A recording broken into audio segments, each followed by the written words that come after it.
وہ جو اپنے دلوں کو درست کر لیں گے اور ان راہوں کو اختیار کریں گے جو خدا کو پسند ہیں، ان کو کچھ خوف نہیں اور نہ کچھ غم۔ خدا نے مجھے مخاطب کر کے فرمایا کہ تو میری طرف سے نذیر ہے، میں نے تجھے بھیجا تا مجرم نیکوکاروں سے الگ کیے جائیں، اور فرمایا کہ دنیا میں ایک نذیر آیا پر دنیا نے اس کو قبول نہ کیا، لیکن خدا اسے قبول کرے گا اور بڑے زور آور حملوں سے اس کی سچائی ظاہر کر دے گا۔ میں تجھے اس قدر برکت دوں گا کہ بادشاہ تیرے کپڑوں سے برکت ڈھونڈیں گے۔ اگر دنیا کی آنکھ کھلتی تو وہ دیکھتے کہ میں صدی کے سر پر ظاہر ہوا، اور چہارم حصہ کے قریب اب تک 14ویں صدی بھی گزر گئی، اور احادیث کے مطابق عین میرے دعویٰ کے وقت رمضان کے مہینہ میں چاند گرہن اور سورج گرہن بھی ہوا، اور طاعون بھی ملک میں ظاہر ہوئی، اور زلزلے بھی آئے اور آئیں گے، مگر افسوس ان پر جنہوں نے دنیا سے پیار کیا، انہوں نے مجھے قبول نہ کیا۔ اور آئندہ زلزلہ کی نسبت جو ایک سخت زلزلہ ہوگا مجھے خبر دی اور فرمایا، پھر بہار آئی، خدا کی بات پھر پوری ہوئی۔ اس لیے ایک شدید زلزلہ کا آنا ضروری ہے،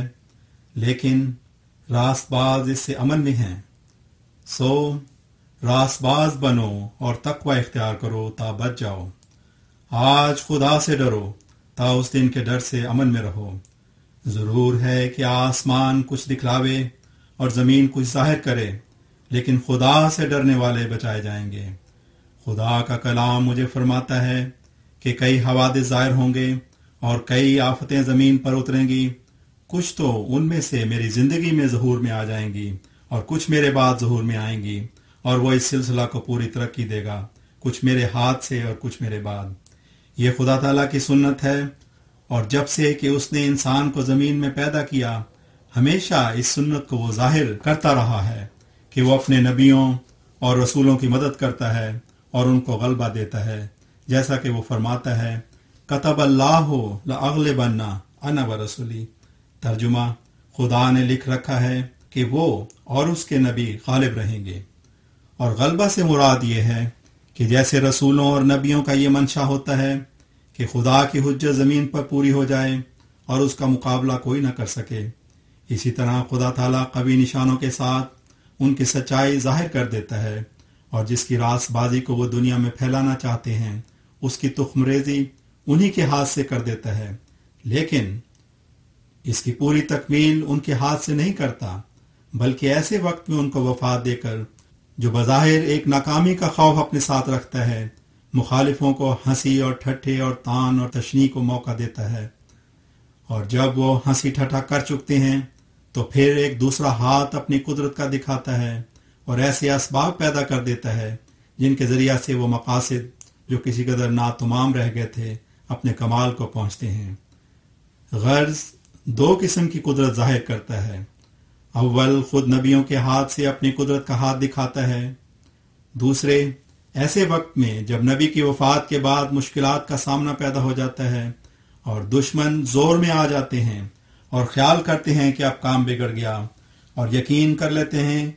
کہ اب یہ جماعت نابود ہو جائے گی، اور خود جماعت کے لوگ بھی تردد میں پڑ جاتے ہیں اور ان کی قبریں ٹوٹ جاتی ہیں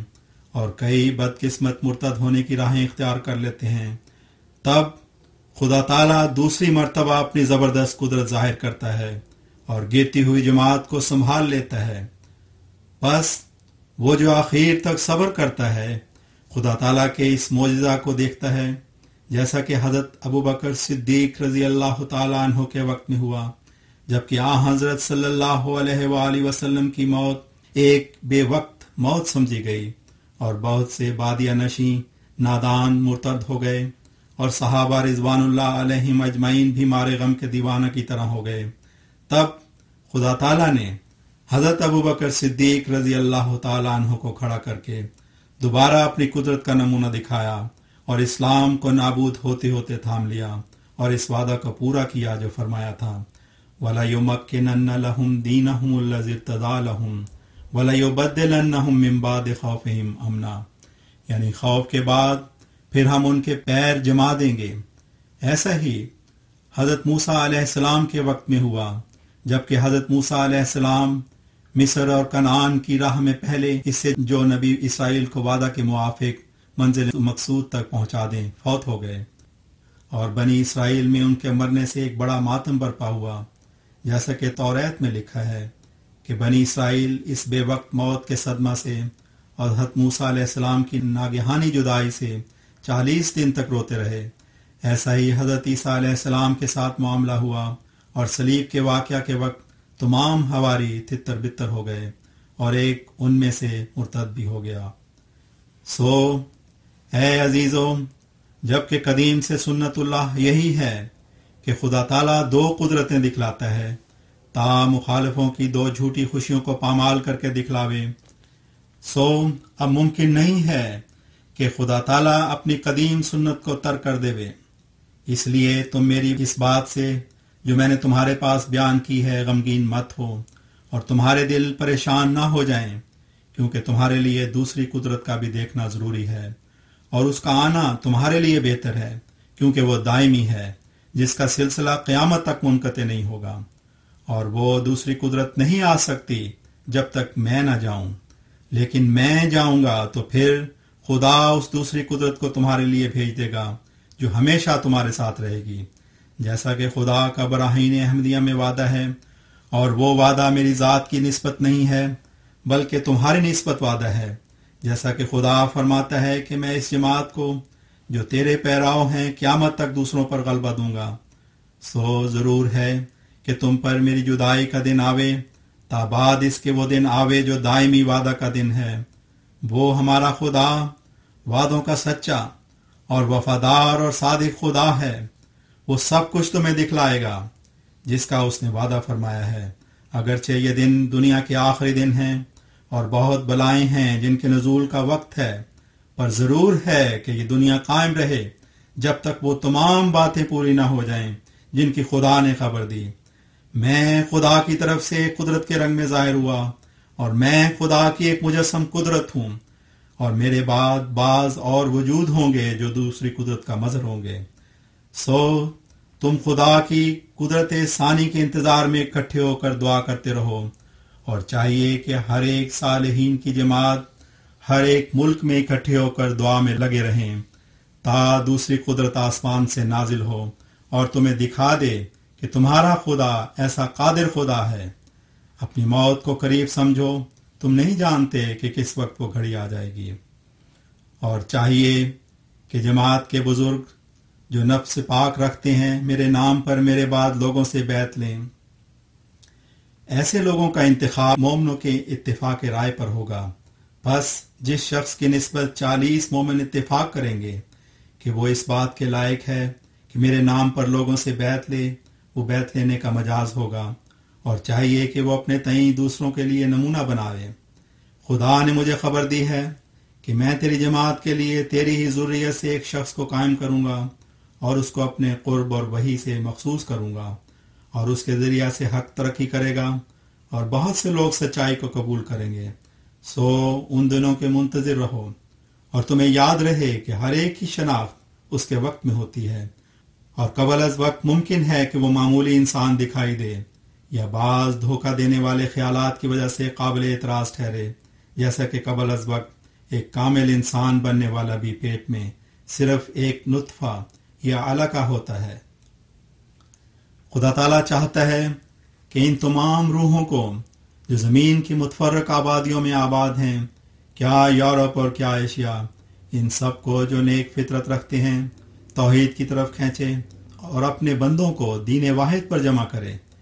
یہی خدا تعالیٰ کا مقصد ہے جس کے لیے میں دنیا میں بھیجا گیا۔ سو تم اس مقصد کی پیروی کرو، مگر نرمی اور اخلاق اور دعاؤں پر زور دینے سے، اور جب تک کوئی خدا سے روح القدس پا کر کھڑا نہ ہو جائے، سب میرے بعد مل کر کام کرو۔ اور چاہیے کہ تم بھی ہمدردی اور اپنے نفسوں کے پاک کرنے سے روح القدس سے حصہ لو، کہ بجز روح القدس کے حقیقی تقوی حاصل نہیں ہو سکتی، اور نفسانی جذبات کو بکلی چھوڑ کر خدا کی رضا کے لیے وہ راستہ اختیار کرو جو اس سے زیادہ کوئی راہ تنگ نہ ہو۔ دنیا کی لذتوں پر فریفتہ مت ہو کہ وہ خدا سے جدا کرتی ہیں، اور خدا کے لیے تلخی کی زندگی اختیار کرو، وہ درد جس سے خدا راضی ہو اس لذت سے بہتر ہے جس سے خدا ناراض ہو جائے، اور وہ شکست جس سے خدا راضی ہو اس فتح سے بہتر ہے جو موجب غضب الہی ہو۔ اس محبت کو چھوڑ دو جو خدا کے غضب کے قریب کرے۔ اگر تم صاف دل ہو کر اس کی طرف آ جاؤ تو ہر ایک راہ میں وہ تمہاری مدد کرے گا اور کوئی دشمن تمہیں نقصان نہیں پہنچا سکے گا۔ خدا کی رضا تم کسی طرح پا ہی نہیں سکتے جب تک تم اپنی رضا چھوڑ کر، اپنی لذات چھوڑ کر، اپنی عزت چھوڑ کر، اپنا مال چھوڑ کر، اپنی جان چھوڑ کر اس کی راہ میں وہ تلخی نہ اٹھاؤ جو موت کا نظارہ تمہارے سامنے پیش کرتی ہے۔ لیکن اگر تم تلخی اٹھا لو گے تو ایک پیارے بچے کی طرح خدا کی گود میں آ جاؤ گے اور تم ان راست بازوں کے وارث کیے جاؤ گے جو تم سے پہلے گزر چکے ہیں، اور ہر ایک نعمت کے دروازے تم پر کھولے جائیں گے۔ لیکن تھوڑے ہیں جو ایسے ہیں۔ خدا نے مجھے مخاطب کر کے فرمایا کہ تقوی ایک ایسا درخت ہے جس کو دل میں لگانا چاہیے۔ وہی پانی جس سے تقوی پرورش پاتی ہے تمام باغ کو سیراب کر دیتا ہے۔ تقوی ایک ایسی جڑ ہے کہ اگر وہ نہیں تو سب کچھ ہیچ ہے، اور اگر وہ باقی رہے تو سب کچھ باقی ہے۔ انسان کو اس فضولی سے کیا فائدہ جو زبان سے خدا طلبی کا دعویٰ کرتا ہے لیکن قدم صدق نہیں رکھتا۔ دیکھو میں تمہیں سچ سچ کہتا ہوں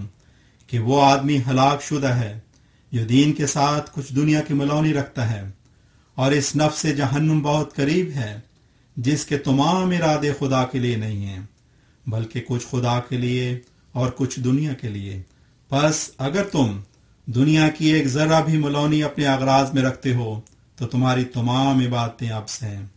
اس صورت میں تم خدا کی پیروی نہیں کرتے بلکہ شیطان کی پیروی کرتے ہو۔ تم ہرگز توقع نہ کرو کہ ایسی حالت میں خدا تمہاری مدد کرے گا، بلکہ تم اس حالت میں زمین کے کیڑے ہو، اور تھوڑے ہی دنوں میں تم اس طرح ہلاک ہو جاؤ گے جس طرح کے کیڑے ہلاک ہو جاتے ہیں، اور تم میں خدا نہیں ہوگا بلکہ تمہیں ہلاک کر کے خدا خوش ہوگا۔ لیکن اگر تم اپنے نفس سے در حقیقت مر جاؤ گے تب تم خدا میں ظاہر ہو جاؤ گے، اور خدا تمہارے ساتھ ہوگا، اور وہ گھر بابرکت ہوگا جس میں تم رہتے ہوگے، اور ان دیواروں پر خدا کی رحمت نازل ہوگی جو تمہارے گھر کی دیواریں ہیں، اور وہ شہر بابرکت ہوگا جہاں ایسا آدمی رہتا ہوگا۔ اگر تمہاری زندگی اور تمہاری موت اور تمہاری ہر ایک حرکت اور تمہاری نرمی اور گرمی محض خدا کے لیے ہو جائے گی، اور ہر ایک تلخی اور مصیبت کے وقت تم خدا کا امتحان نہیں کرو گے اور تعلق کو نہیں توڑو گے بلکہ آگے قدم بڑھاؤ گے، تو میں سچ سچ کہتا ہوں کہ تم خدا کی ایک خاص قوم ہو جاؤ گے۔ تم بھی انسان ہو جیسا کہ میں انسان ہوں، اور وہی میرا خدا ہے جو تمہارا خدا ہے۔ پس اپنی پاک قوتوں کو ضائع مت کرو۔ اگر تم پورے طور پر خدا کی طرف جھکو گے تو دیکھو میں خدا کی منشا کے موافق تمہیں کہتا ہوں کہ تم خدا کی ایک قوم برگزیدہ ہو جاؤ گے۔ خدا کی عظمت اپنے دلوں میں بٹھاؤ اور اس کی توحید کا اقرار نہ صرف زبان سے بلکہ عملی طور پر کرو، تاکہ خدا بھی عملی طور پر اپنا لطف و احسان تم پر ظاہر کرے۔ کینہ بری سے پرہیز کرو اور بنی نوع سے سچی ہمدردی کے ساتھ پیش آؤ۔ ہر ایک راہ نیکی کی اختیار کرو، نہ معلوم کس راہ سے تم قبول کیے جاؤ۔ تمہیں خوشخبری ہو کہ قرب پانے کا میدان خالی ہے۔ ہر ایک قوم دنیا سے پیار کر رہی ہے، اور وہ بات جس سے خدا راضی ہو اس کی طرف دنیا کو توجہ نہیں۔ وہ لوگ جو پورے زور سے اس دروازہ میں داخل ہونا چاہتے ہیں ان کے لیے موقع ہے کہ اپنے جوہر دکھلائیں اور خدا سے خاص انعام پائیں۔ یہ مت خیال کرو کہ خدا تمہیں ظاہر کر دے گا۔ تم خدا کے ہاتھ کا ایک بیج ہو جو زمین میں بویا گیا۔ خدا فرماتا ہے کہ یہ بیج بڑھے گا اور پھولے گا اور ہر ایک طرف سے اس کی شاخیں نکلیں گی اور ایک بڑا درخت ہو جائے گا۔ پس مبارک وہ جو خدا کی بات پر ایمان رکھے اور درمیان میں آنے والے ابتلاؤں سے نہ ڈرے، کیونکہ ابتلاؤں کا آنا بھی ضروری ہے تا خدا تمہاری آزمائش کرے کہ کون اپنے دعوی بیعت میں صادق ہے اور کون کاذب ہے۔ وہ جو کسی ابتلا سے لغزش کھائے گا وہ کچھ بھی خدا کا نقصان نہیں کرے گا، اور بدبختی اس کو جہنم تک پہنچائے گی۔ اگر وہ پیدا نہ ہوتا تو اس کے لیے اچھا تھا،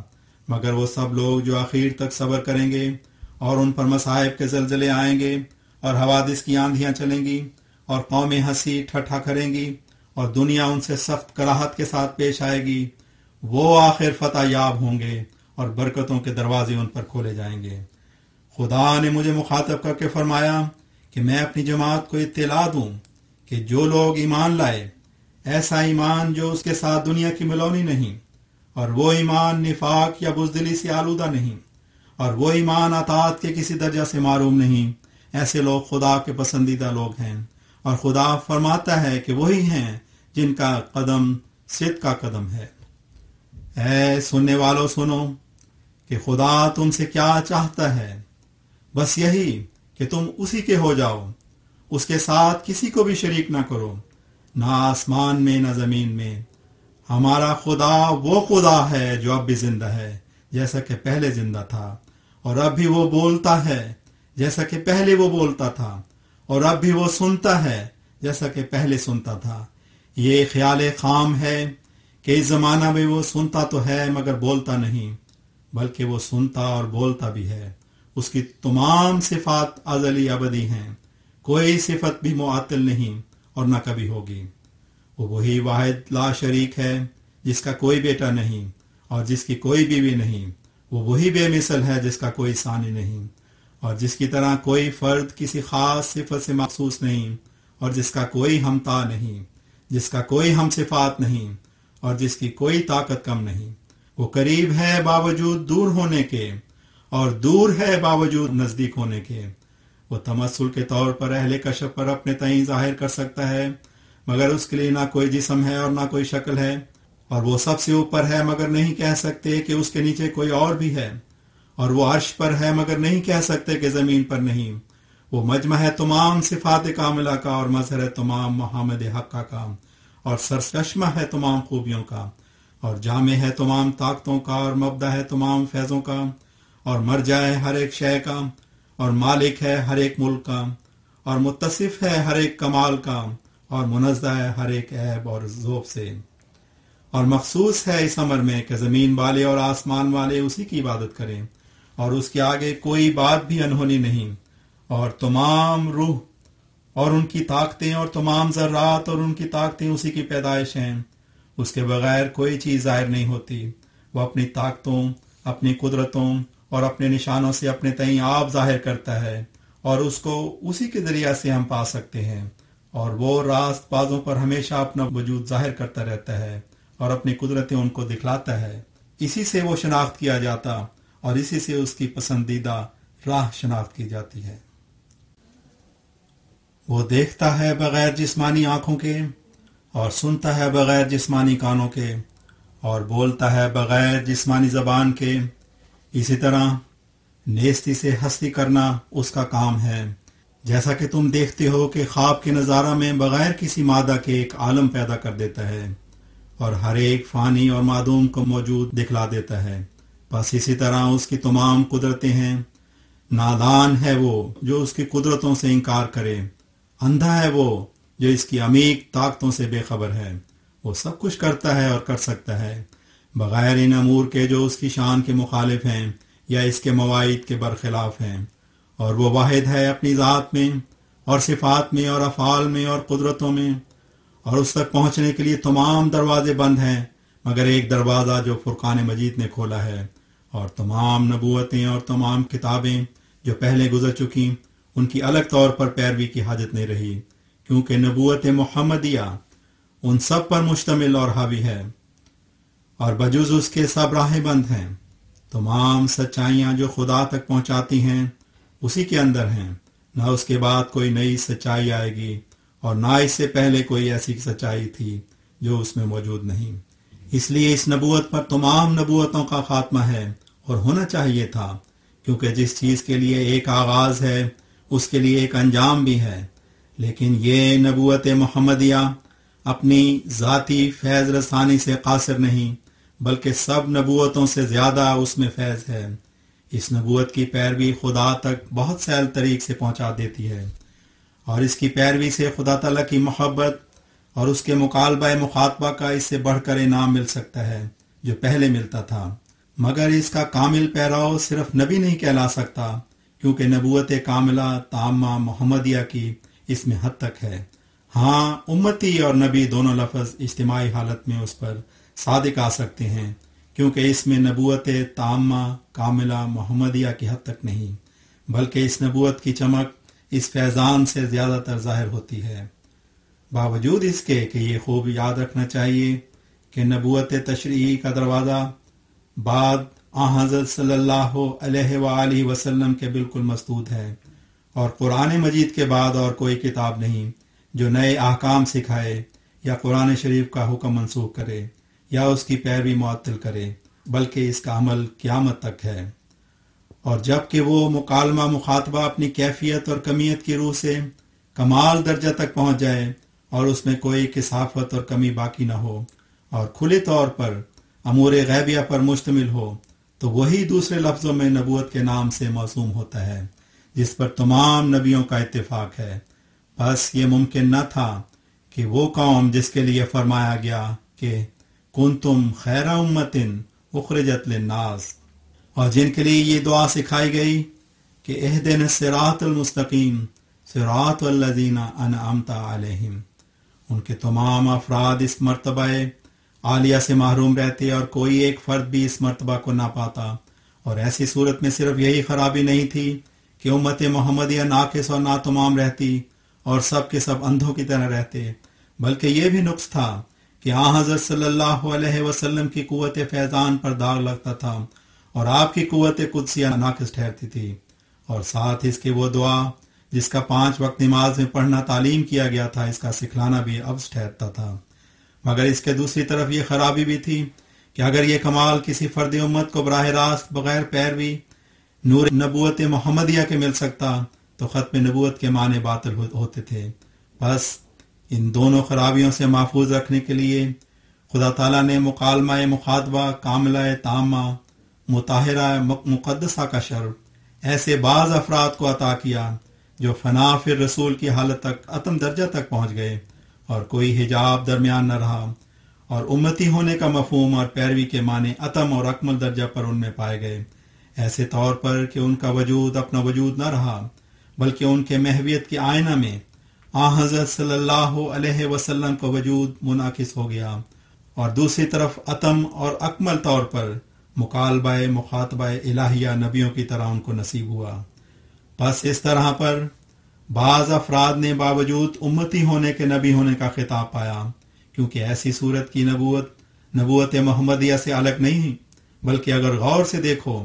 تو خود وہ نبوت محمدیہ ہی ہے جو ایک پیرایہ جدید میں جلوہ گر ہوئی۔ یہی معنی اس فکرہ کے ہیں جو حضرت صلی اللہ علیہ وسلم نے مسیح موعود کے متعلق میں فرمایا کہ نبی اللہ ہے و امامکم منکم، یعنی وہ نبی بھی ہے اور امتی بھی ہے، ورنہ غیر کو اس جگہ قدم رکھنے کی جگہ نہیں۔ مبارک وہ جو اس نقطہ کو سمجھے تا ہلاک ہونے سے بچ جائے۔ عیسیٰ علیہ السلام کو خدا نے وفات دے دی، جیسا کہ خدا تعالیٰ کی صاف اور صریح آیت فلما توفیتنی کنت انت الرقیب علیہم اس پر شاہد ہے، کہ جس کے معنی آیات متعلقہ کے ساتھ یہ ہیں کہ خدا قیامت کو عیسیٰ علیہ السلام سے پوچھے گا کہ کیا تو نے ہی اپنی امت کو یہ تعلیم دی تھی کہ مجھے اور میری ماں کو خدا کر کے مانو؟ تو وہ جواب دیں گے کہ جب تک میں ان میں تھا تو ان پر شاہد تھا اور ان کا نگہبان تھا، اور جب تو نے مجھے وفات دے دی تو پھر مجھے کیا علم تھا کہ میرے بعد وہ کس ضلالت میں مبتلا ہوئے۔ اب اگر کوئی چاہے تو آیت فلما توفیتنی کے یہ معنی کرے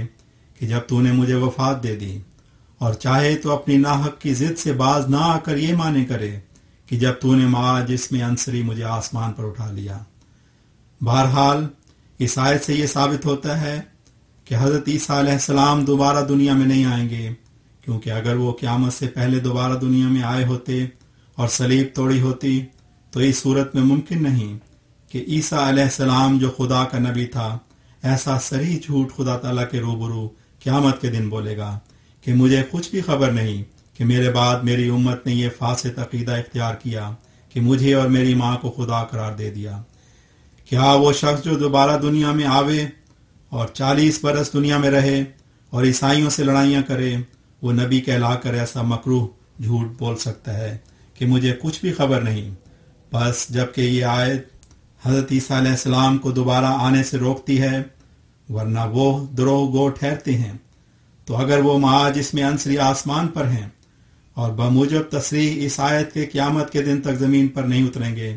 تو کیا وہ آسمان پر ہی مریں گے اور آسمان میں ہی ان کی قبر ہوگی؟ لیکن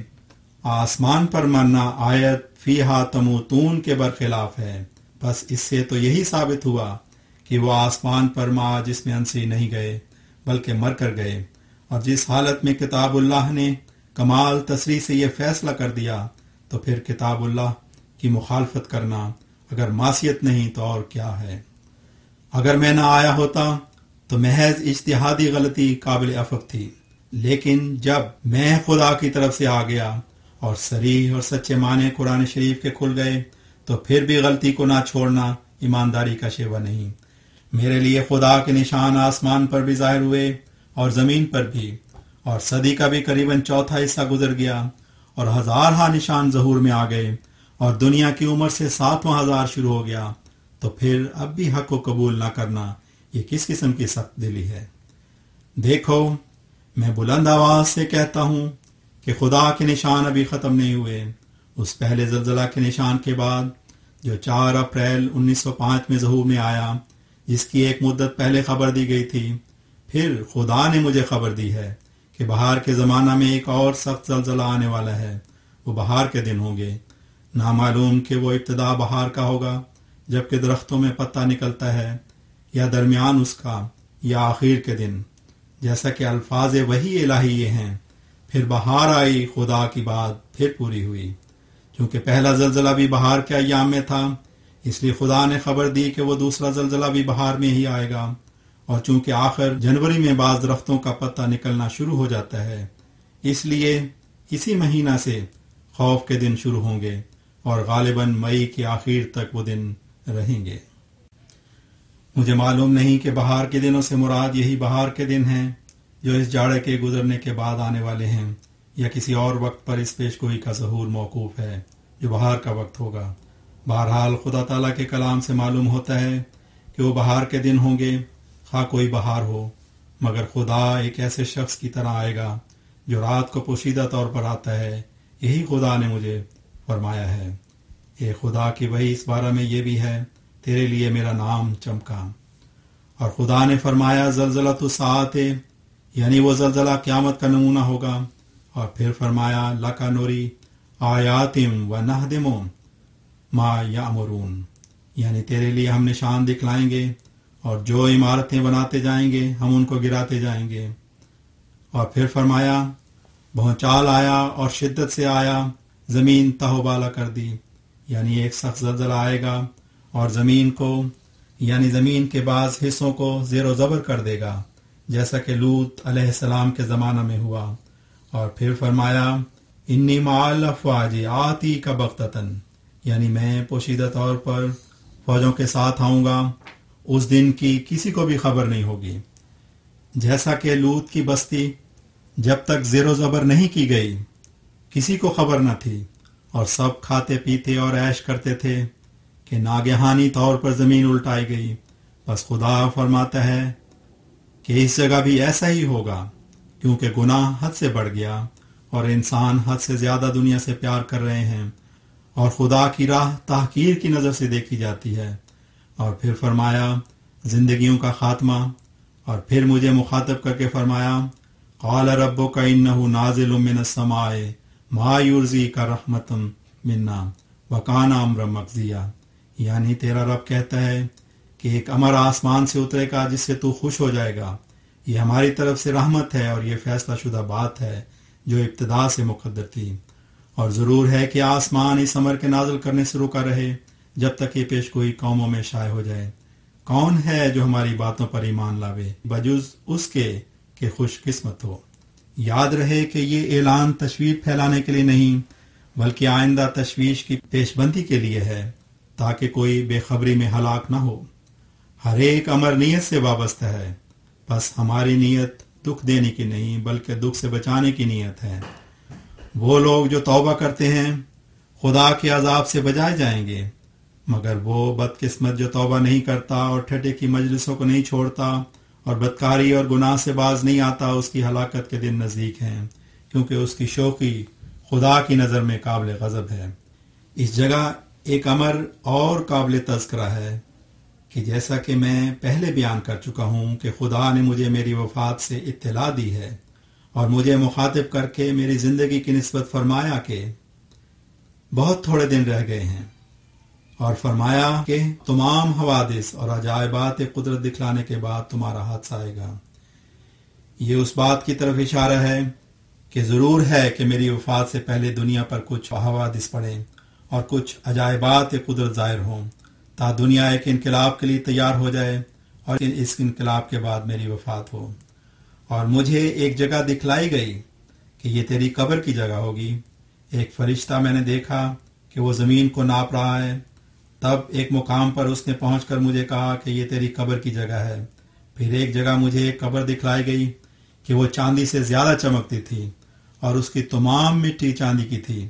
تب مجھے کہا گیا کہ یہ تیری قبر ہے۔ اور ایک جگہ مجھے دکھائی گئی اور اس کا نام بہشتی مقبرہ رکھا گیا اور ظاہر کیا گیا کہ وہ ان برگزیدہ جماعت کے لوگوں کی قبریں ہیں جو بہشتی ہیں۔ تب سے ہمیشہ مجھے یہ فکر رہی کہ جماعت کے لیے قطع زمین قبرستان کی غرض سے خریدا جائے، لیکن چونکہ موقع کی عمدہ زمینیں بہت قیمت سے ملتی تھیں، اس لیے یہ غرض مدت دراز تک معرض التوا میں رہی۔ اب اخویم مولوی عبدالکریم صاحب مرحوم کی وفات کے بعد، جبکہ میری وفات کی نسبت بھی متواتر وحی الہی ہوئی، میں نے مناسب سمجھا کہ قبرستان کا جلدی انتظام کیا جائے۔ اس لیے میں نے اپنی ملکیت کی زمین جو ہمارے باغ کے قریب ہے، جس کی قیمت 1000 روپیہ سے کم نہیں، اس کام کے لیے تجویز کی، اور میں دعا کرتا ہوں کہ خدا اس میں برکت دے اور اسی کو بہشتی مقبرہ بنا دے، اور یہ اس جماعت کے پاک دل لوگوں کی خوابگاہ ہو جنہوں نے در حقیقت دین کو دنیا پر مقدم کر لیا اور دنیا کی محبت چھوڑ دی اور خدا کے لیے ہو گئے اور پاک تبدیلی اپنے اندر پیدا کر لی اور رسول اللہ صلی اللہ علیہ وسلم کے اصحاب کی طرح وفاداری اور صدق کا نمونہ دکھلایا۔ آمین یا رب العالمین۔ پھر میں دعا کرتا ہوں کہ اے میرے قادر خدا، اس زمین کو میری جماعت میں سے ان پاک دلوں کی قبریں بنا جو فی الواقعہ تیرے لیے ہو چکے اور دنیا کی اغراض کی ملونی ان کے کاروبار میں نہیں۔ آمین یا رب العالمین۔ پھر میں تیسری دفعہ دعا کرتا ہوں کہ اے میرے قادر کریم، اے خدائے غفور الرحیم، تو صرف ان لوگوں کو اس جگہ قبروں کی جگہ دے جو تیرے اس فرستادہ پر سچا ایمان رکھتے ہیں اور کوئی نفاق اور غرض نفسانی اور بدزنی اپنے اندر نہیں رکھتے، اور جیسا کہ حق ایمان اور اطاعت کا ہے بجا لاتے ہیں، اور تیرے لیے تیری راہ میں اپنے دلوں میں جان فدا کر چکے ہیں، جن سے تو راضی ہے اور جن کو تو جانتا ہے کہ وہ بکلی تیری محبت میں کھوئے گئے اور تیرے فرستادہ سے وفاداری اور پورے ادب اور انشراحی ایمان کے ساتھ محبت اور جانفشانی کا تعلق رکھتے ہیں۔ آمین یا رب العالمین۔ بدزنی ایک سخت بلا ہے جو ایمان کو ایسی جلدی جلا دیتی ہے جیسا کہ آتش سوزاں خس و خاشاک کو، اور وہ جو خدا کے مرسلوں پر بدزنی کرتا ہے، خدا اس کا خود دشمن ہو جاتا ہے اور اس کی جنگ کے لیے کھڑا ہوتا ہے، اور وہ اپنے برگزیدوں کے لیے اس قدر غیرت رکھتا ہے جو کسی میں اس کی نظیر نہیں پائی جاتی۔ میرے پر جب طرح طرح کے حملے ہوئے تو وہی خدا کی غیرت میرے لیے برافروختہ ہوئی، جیسا کہ اس نے فرمایا، انی مع الرسول اقوم وعلوم من یلوم واوتی کا ما یدوم لقد درجۃ فی السماء وفی الذین هم یبصرون ولکنری آیات ونہدم ما یامرون وقالوا اتجعل فیہا من یفسد فیہا قال انی اعلم ما لا تعلمون انی مہین من اراد اہانتک لا تخف انی لا یخاف لدی المرسلون اتی امر اللہ فلا تستعجلوا بشارت تلقاہ النبیون یا احمدی انت مرادی ومعی انت منی بمنزلت توحیدی و تفریدی وانت منی بمنزلت یعلم خلق وانت وجیہ فی حضرتی اخترتک لنفسی اذا غضبت